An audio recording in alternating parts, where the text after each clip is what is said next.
বন্ধুরা, আজকে আমি এই রান্না করেছি।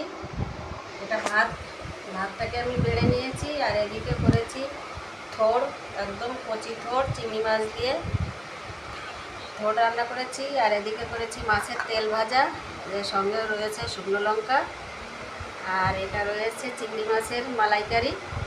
আর এদিকে রয়েছে আমার ইলিশ মাছের সর্ষে ইলিশ। এটা হচ্ছে ইলিশ মাছ দিয়ে সর্ষে ইলিশ কাঁচা মাছ রান্না করেছি। আর এটা করেছি চিংড়ি মাছ দিয়ে ওই যে বাগানি আমড়া আছে, ওই আমড়া দিয়ে আর টক। আমার আজকে এই কয় রান্না হয়েছে। বন্ধুরা, আজকে আমি এই রান্না করেছি। এটা ভাতটাকে আমি বেড়ে নিয়েছি, আর এদিকে করেছি থোড়, একদম কচি থোড় চিংড়ি মাছ দিয়ে থোড় রান্না করেছি।